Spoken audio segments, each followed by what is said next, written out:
Assalamualaikum warahmatullahi wabarakatuh. Waalaikumsalam warahmatullahi wabarakatuh. Alhamdulillahirabbil alamin wal 'aqibatu lil muttaqin wa la udwana illa 'alal zalimin. Asyhadu an la ilaha illallah wahdahu la syarika lahu rabbul alamin wa asyhadu anna sayyidana wa nabiyyana Muhammadan abduhu wa rasuluhu shadiqul amin. Allahumma shalli ala sayyidina Muhammadin khatamun nabiyyin wa ala alihi wa ashabihi ajma'in. Rabbi shrah li sadri wa yassir li amri wahlul 'uqdatam min lisani yafqahu qawli. Rabbi a'udzu bika min hamazatis sayyi'in wa a'udzu bika rabbi an yahdurun. Wa qala ayyun fa innaha la ta'mal absar walakin ta'mal qulubul lati fis sudur. Sadaqallahu azim. Jamaah sekalian yang sama-sama dimuliakan oleh Allah Subhanahu wa taala. Kita bersyukur kepada Allah Subhanahu wa taala, kita telah diberikan karunia oleh Allah sehingga kita berada di Muharram yang ke-14. Malam ini, hari ini sudah 14 ya, 13. Malam 13 ya. Alhamdulillah. Mudah-mudahan amal-amal ibadah kita di bulan Muharram khususnya dan di bulan-bulan yang lainnya, kita semuanya amal ibadah kita diterima oleh Allah Subhanahu wa taala. Bulan Muharram kita semuanya sudah paham, bulan yang sangat mulia. Oleh karena itu sangatlah kita merugi apabila kesempatan dipertemukan kita dengan bulan Muharram kita tidak menggunakan untuk meningkatkan amal ibadah kita. Maksud saya, kalau di bulan-bulan yang lain mungkin kita tidak melaksanakan sholat tasbih, karena sholat tasbih itu diperintah oleh Nabi kalau bisa kan setiap hari sekali. Kalau sudah kita lakukan siang, ya cukup siang, tidak usah malam, setiap hari sekali. Kalau nggak bisa setiap hari sekali, katanya kan setiap Jumat sekali. Kalau nggak bisa setiap Jumat sekali, 1 bulan sekali. Kalau nggak bisa 1 bulan sekali, setahun sekali. Kalau nggak bisa setahun sekali, seumur hidup sekali. Buka buku saya halaman 133. Kita kembali menengok betapa besar fadilah dan keutamaan daripada sholat sunat tasbih. Nah, mumpung masih diberikan kesempatan. Kalau nggak bisa pada setiap hari, dimanfaatkan di hari Jumat itu kalau bisa datang lebih awal. Keberadaan kita di masjid, setelah kita melakukan sholat sunat tahiyatul masjid, lalu kita lakukan sholat tasbih, atau kita tambah lagi dengan sholat sunat taubah. Sholat sunat tasbih kalau dilakukan pada waktu siang hari, yang bagus langsung dilaksanakan 4 rakaat langsung. Kalau dilakukan pada malam hari, 4 rakaat itu dibagi menjadi 2 kali sama. Pendapat menyatakan rakaat yang pertama itu setelah nanti dibaca surahnya, surah Al-Takasur, Al-Hakumul Takasur. Rakaat yang keduanya membaca surat Wa asri bin insana wa fi khusran. Kalau malam berarti kita tahiyat. Setelah salam kita langsung lagi melakukan sholat sunat tasbih dua rakaat yang kedua. Setelah Fatihah yang dibaca surahnya surat Al-Kafirun. Rakaat yang kedua setelah Fatihah yang dibaca surat Al-Ikhlas. Nah, setiap rakaat itu diisi dengan bacaan tasbih sebanyak 75 kali. Nah, ini kalau 4 rakaat itu jumlahnya 300 kali. Kelihatannya sampean-sampean semuanya ini sudah setiap hari sholat tasbih kelihatan. Iya, sudah setiap hari sholat tasbih. Atau sudah setiap Jumat sholat tasbih. Mumpung ini di bulan Muharram, nah, kita bisa melakukannya. Ya kita memaksa diri kita masing-masing. Kalau kita duduk bercengkrama dengan teman, berbicara ngalor itu biasanya sampai 1 jam, 2 jam tahan. Sekarang itu juga tidak ditinggalkan, manfaat juga begitu. Tapi mumpung di bulan Muharram kita manfaatkan. Tidak usah setiap hari, karena nanti kalau melakukan setiap hari mungkin masih merasa keberatan.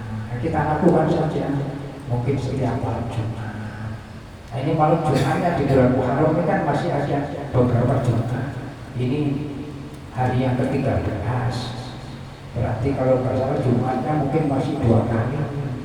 Oh, berarti kita di bulan Muharram ini kalau mau bisa di malam Jumat melakukan sholat tasbih. Berarti di bulan Muharram kita dapat melaksanakan sholat tasbih sebanyak 2 kali.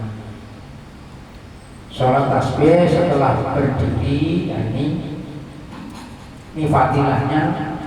Hadis yang diriwayatkan sepertinya panjang, yang diriwayatkan oleh Imam Abu Dawud, Imam Hakim, disahihkan oleh Imam Ibnu Huzaimah dan dihasankan oleh Ibnu Hajar. Hadisnya berbunyi, Ani bin Abbas radhiyallahu anhu, anna Rasulullah sallallahu alaihi wasallam qala lil Abbas bin Abdul Muttalib, ya Abbas, ya ammahu, ala uktika, ala amnahuka, ala ahbuka, ala af'alu bika asyrafus sholihin.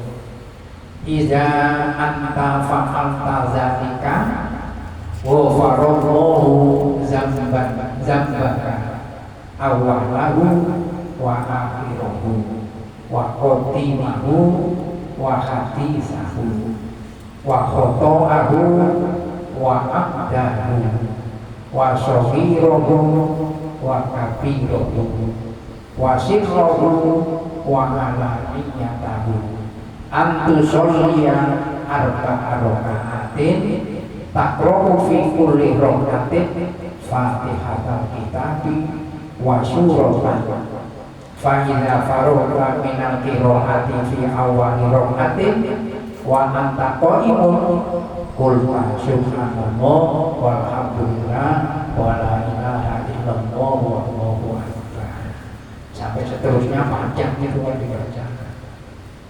Nanti kalau itu dibaca-baca akhirnya waktunya habis baca saja. Rasulullah menyampaikan beritanya terhadap pamannya yang namanya Ibnu Abbas, Abdullah Ibnu Abbas. Itu paman Nabi. Paman Nabi.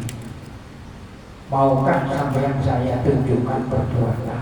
Nah, ini yang apabila sampean itu melakukan ini langsung ghafarallahu dzambaka, Allah mengampuni dosa sampean.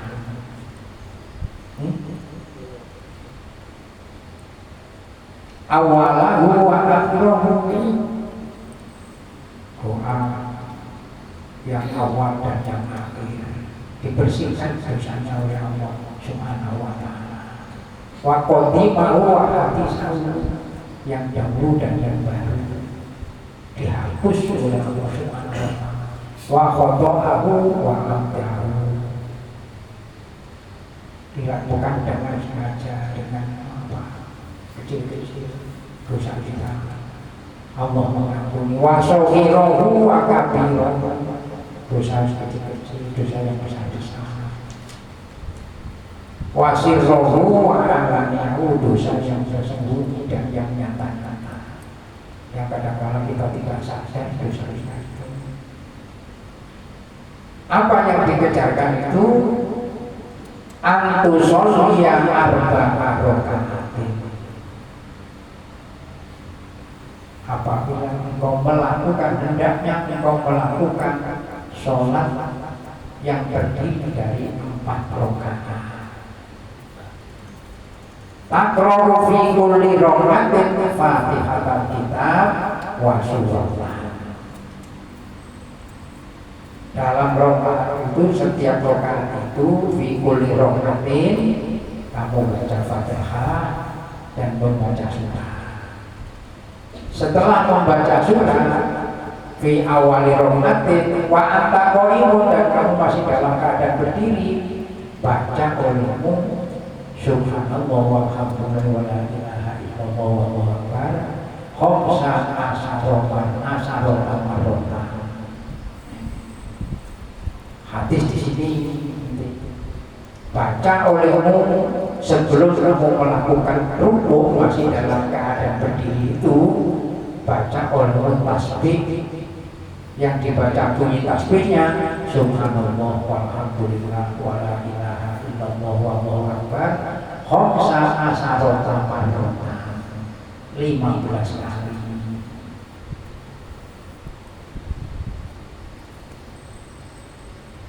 Ya, summa tarkaku, kemudian kamu rukuk setelah selesai membaca tasbih tadi yang sebanyak 15 kali tadi, lalu kita lanjutkan dengan rukuk. Fataquluha, dan ucapkanlah olehmu subhanallah walhamdulillah wa la ilaha illallah wallahu akbar tadi itu, wa anta raqibun, sedangkan kamu masih dalam keadaan rukuk, baca di sini asron 10 kali. Kalau berdiri tadi 15 kali, kalau rukuk 10 kali. Summa tarfa'u ra'saka, kemudian angkat, ketika kamu mengangkat kepalamu, maksudnya i'tidal. I'tidal minat rukuni fataquluha asron, maka baca olehmu subhanallah walhamdulillah wa la ilaha illallah wallahu akbar asron 10 kali. Jadi sudah berapa tadi? 15, 10 dan 10 berarti 32. Summa tasjudu fataquluha wa anta sajidun asron, sujud.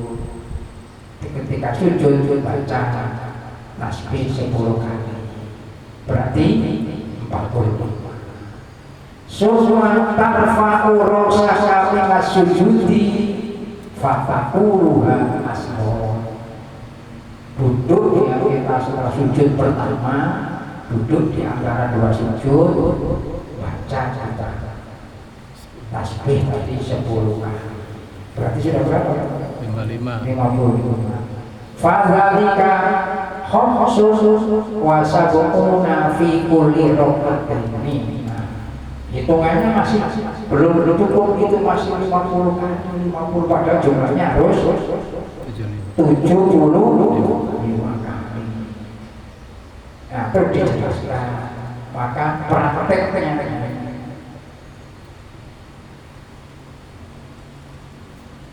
ini niat kita sholat sunat tasbih. Kalau dua rakaat karena dilakukan pada malam rakaat ini mustaqbilan kiblat, kalau jadi imam jadi makmum Allahu Akbar.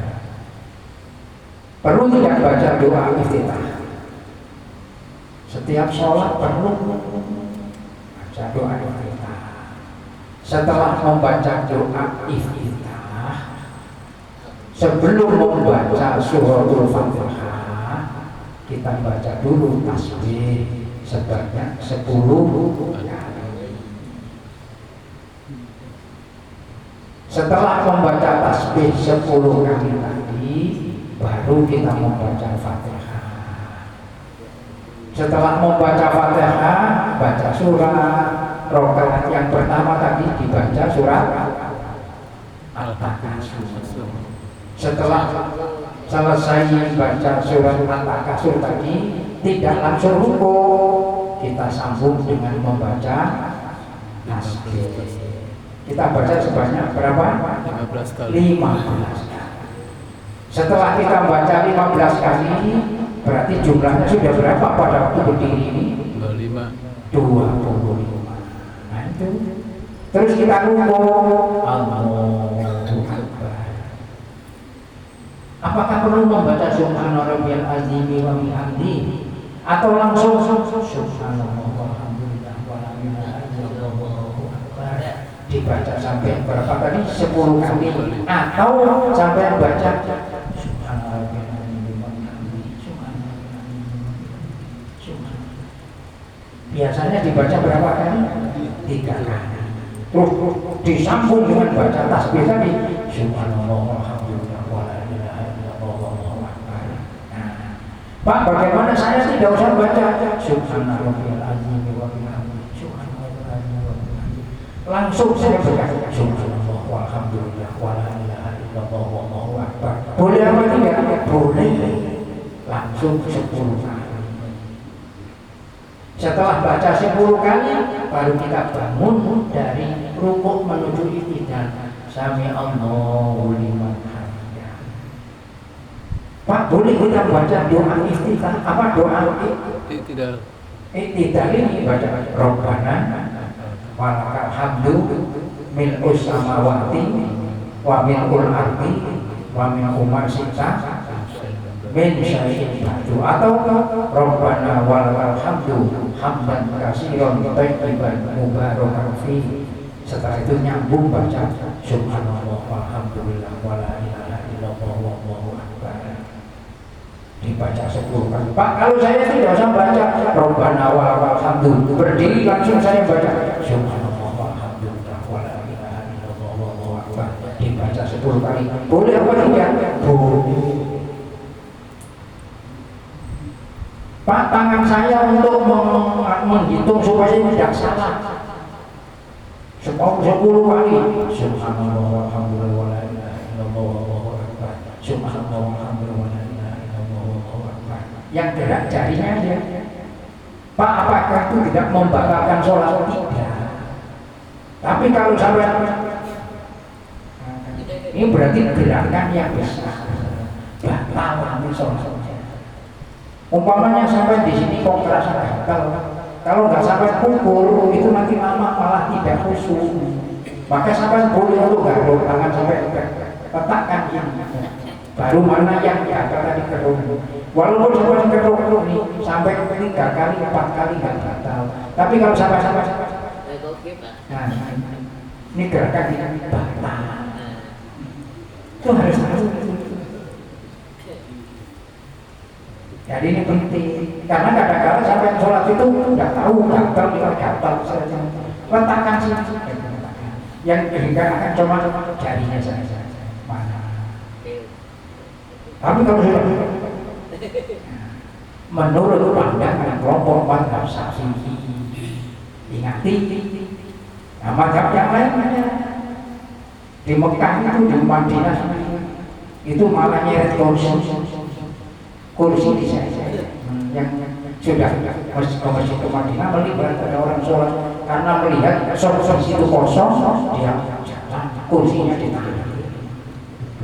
Sudah ada lagi hitungannya berapa.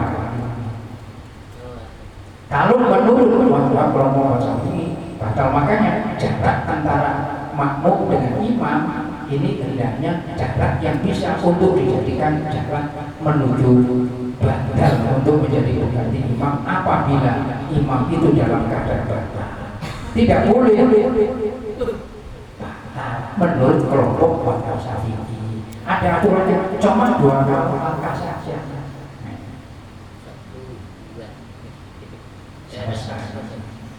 Nggak boleh langsung. Madhab lain boleh. Jadi ini penting bagi kita. Nah, setelah baca ihtidal sami Allahu liman hamidah, ini tangannya juga jangan sampai digerakkan terus, harus. Setelah itu kita sujud. Allahu Akbar. Nah, di dalam sujud sama dengan rukuk tadi. Apakah kita membaca subhana rabbiyal a'la wa bihamdi? Boleh sampai baca, boleh juga tidak. Tapi di situ kita membaca tasbih sebanyak 10 kali. Subhanallah walhamdulillah wa la ilaha illallah wallahu akbar. Terus sampai 10 kali kita duduk. Duduk membaca tasbih 10 kali. Pak, saya enggak baca Rabbi firli walhamni wajibuni warfa'ni warzuqni wahdini wa'afini wa'fu'ani. Bagaimana Pak? Tidak apa-apa. Langsung baca subhanallah walhamdulillah wa la ilaha illallah wallahu akbar. Kalau begitu Pak, baiknya bagaimana? Nah, kalau baiknya dibaca doanya, doa duduk di antara 2 sujud. Setelah itu sujud, baca doa sujud, terus disambung dengan membaca tasbih yang subhanallah walhamdulillah wa la ilaha illallah wallahu akbar 10 kali. Jadi berdiri sebanyak 25 kali ditambah dengan rukuk 10 kali berarti 35 kali, ditambah lagi berdiri ketika tidak 10 kali berarti 40 kali, ditambah dengan sujud pertama 10 kali, ditambah lagi duduk di antara 2 sujud 10 kali, ditambah lagi sujud yang kedua 10 kali, total jumlahnya 75 kali. Jadi menghitung tangannya jari berat boleh saja.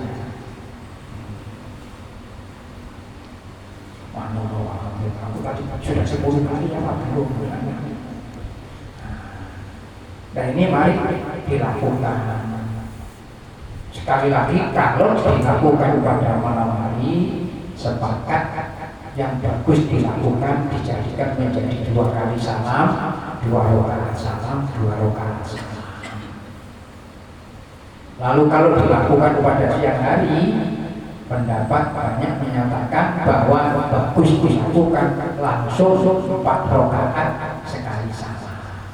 Nah, tinggal sampai kalau sampai lakukan pada hari Jumat sebelum sholat Jumat sampai berangkat itu menuju ke masjid, katakanlah mungkin jam 11 karena Jumatnya itu jam 12 lewat 16 atau lewat 18 berarti sampai di masjid masih punya waktu banyak, sampai bisa melakukan berbagai macam. Di antaranya kita bisa melakukan sholat Jumat tasbih.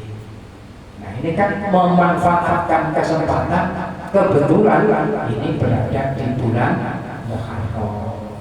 Syukur-syukur itu kita bisa melakukannya pada waktu setiap Jumat.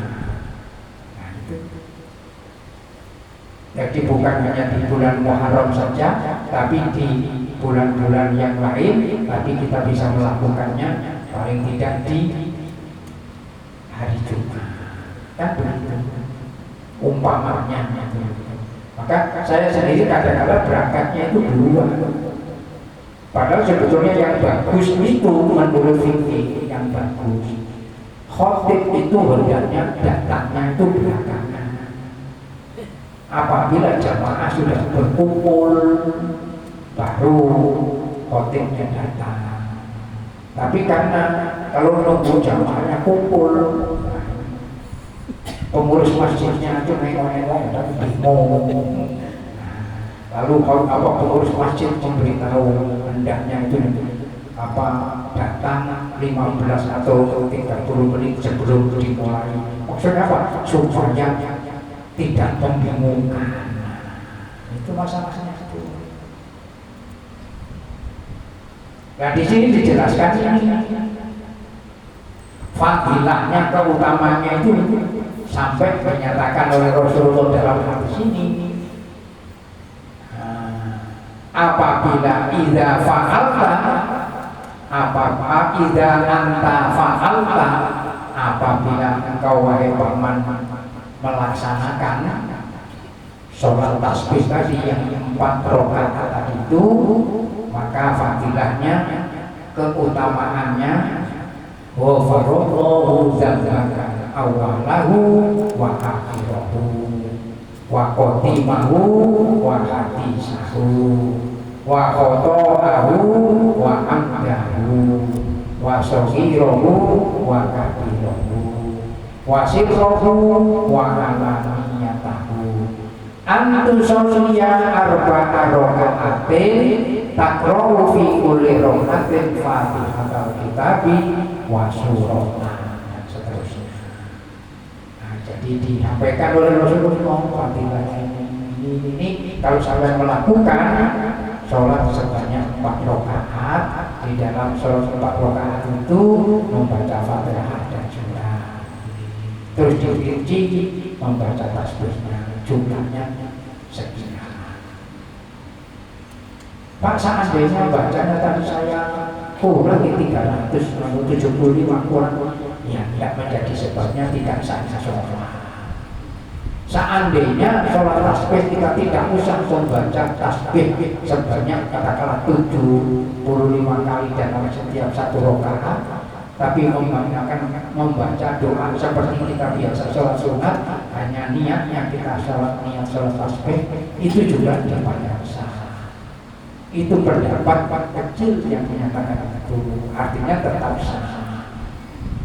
Adapun untuk membaca tasbih itu tidak menjadi rukun. Nah, kalau rukun itu apabila ditinggalkan tidak sah sholat. Nah, membaca tasbih itu tidak menjadi rukun di dalam sholat tasbih. Sunat rukunnya tetap seperti yang biasa. Di antaranya adalah membaca Fatihah, niat, takbir, membaca Fatihah, membaca surah pun itu juga bukan menjadi rukun. Hanya pendapat para ulama itu menyatakan di rakaat yang pertama membaca surat Al-Takasur, rakaat yang kedua surat Wal Asri, rakaat yang ketiga Qul ya ayyuhal kafirun, rakaat yang keempat Qul huwallahu ahad. Seandainya rakaat pertama sampai dengan rakaat keempat cukup Qul huwallahu ahad, ya boleh-boleh saja. Kalau Qul huwallahu ahad kan artinya sudah hafal.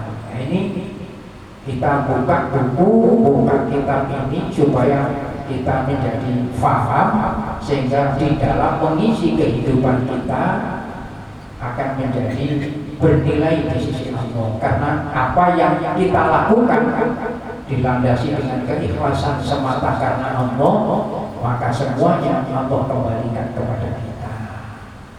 Nah ini maka diingatkan oleh Rasulullah seperti khutbah Jumat yang sampaikan kemarin itu, termasuk pada beberapa hari sebelumnya itu saya nyampaikan hadis Nabi itu, aksiru zikro hadhil lamzatil, perbanyaklah olehmu untuk mengingat-ingat akan datangnya sesuatu yang memutuskan dirimu terhadap kenikmatan dunia. Apa itu kematian?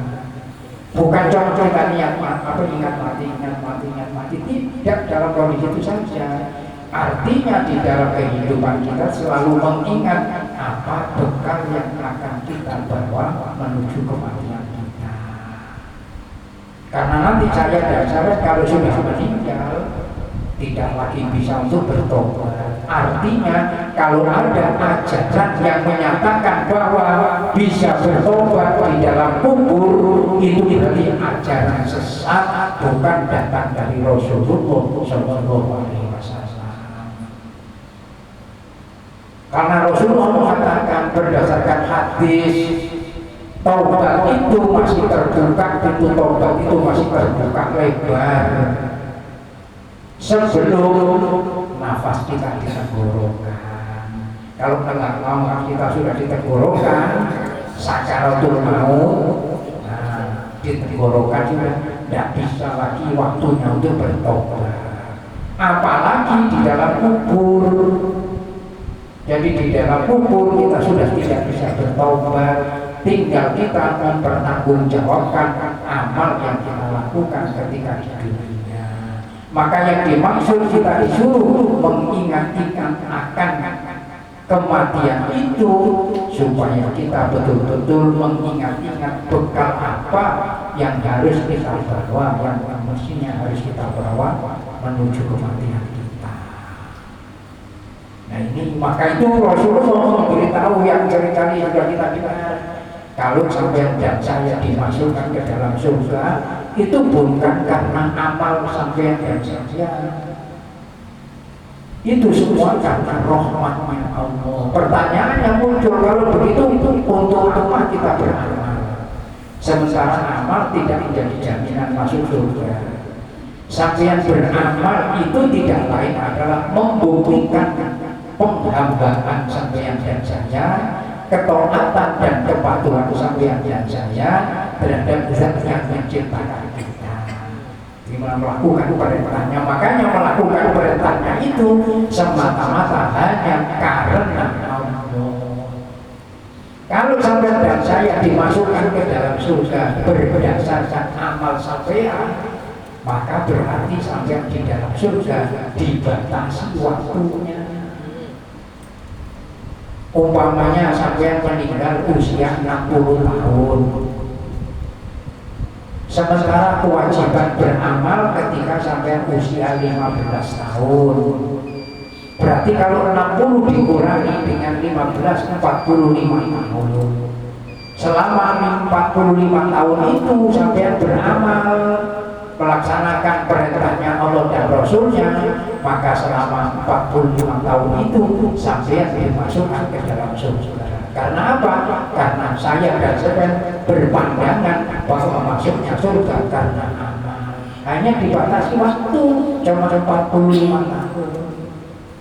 Tapi di dalam rangka 45 tahun kita melakukan tadi bukan karena kita menuju mengharap surga, bukan karena ibadah kita karena surga, tapi ibadah kita karena membuktikan ketaatan dan kepatuhan kita terhadap perintah Allah. Maka dengan itu kita mengharap rahmatnya Allah. Rahmat Allah itulah yang tidak terbatas. Maka walaupun sampai beramal cuma 45 tahun, karena keikhlasan sampai di dalam beramal tadi, maka dibalas oleh Allah, dimasukkan ke dalam surganya khalidina fiha abada, dimasukkan ke dalam surganya selama-lamanya karena rahmatnya Allah Subhanahu wa ta'ala. Maka itu tauhid ini dijaga. Dosa yang banyak bisa terhapus oleh keimanan kita. Maka keimanan itulah nikmat yang besar dalam kehidupan kita. Maka saya dan sahabat beribadah itu menjaga iman. Oleh karena siapapun di dalam melakukan ibadah apabila tidak lurus karena imannya, maka ibadahnya menjadi sia-sia. Tapi jangan sampai kita melakukan ibadah nunggu bisa lurus, nanti sampai mati nggak lurus. Pokoknya ibadah senantiasa berupaya karena Allah. Soal diterima atau tidak ibadah kita bukan urusan kita, urusan Allah. Yang terpenting kita melakukan perintahnya niat semata-mata karena Allah. Nah, maka Rasulullah lalu memberikan penjelasan kepada kita betapa dimuliakan sampai kemarin yang hadis sudah kita sampaikan. Sholat akan menjaga di bagian kepala, zakat di bagian kanan saja, puasa di sebelah kiri, perbuatan baik sama manusia akan menjaga di bagian kaki kita.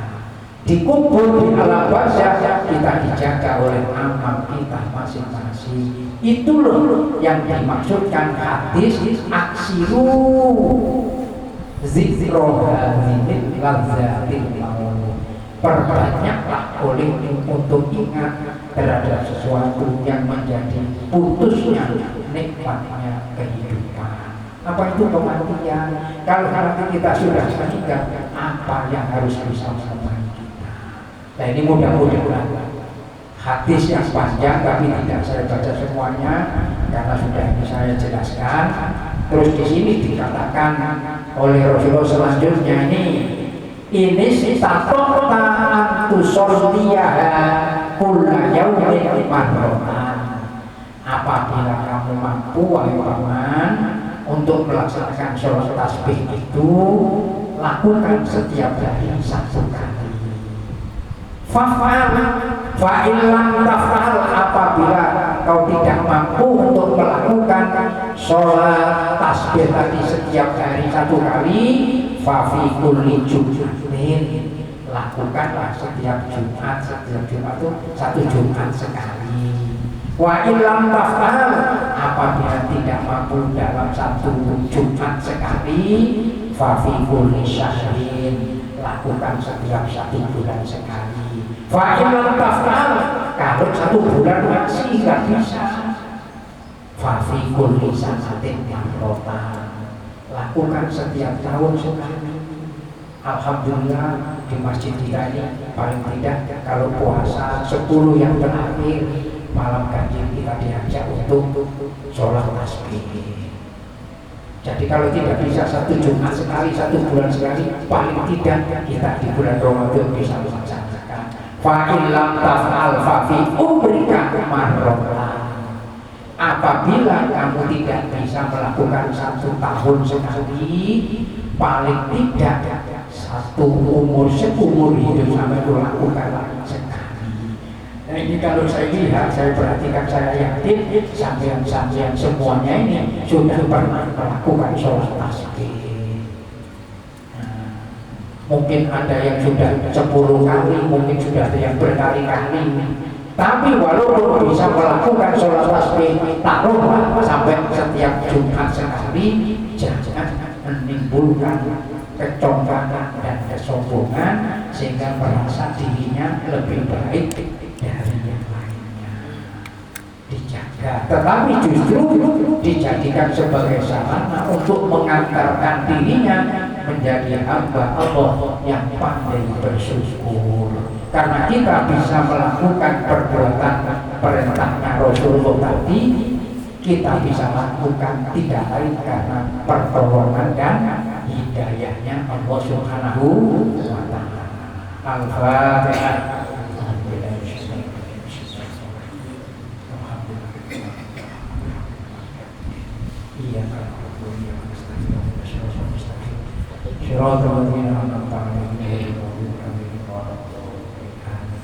Amin ya mujibas sajidah. Bismillahirrahmanirrahim. Allahumma shalli ala sayyidina Muhammad wa ala ali sayyidina Muhammad. Alhamdulillahirabbil alamin. Allahumma inna nas'aluka ilman nafi'an wa amalan mutaqabbalan wa yaqinan shadiqan wa rizqan wasi'an tayyiban mubarakan bi rahmatika ya arhamar rahimin. Walhamdulillahirabbil alamin. Kita akhiri bersama dengan membaca doa kafaratul majlis. Bismillahirrahmanirrahim. Subhanakallahumma wa bihamdika asyhadu an la ilaha illa anta astaghfiruka wa atubu ilaik. Wassalamualaikum warahmatullahi wabarakatuh.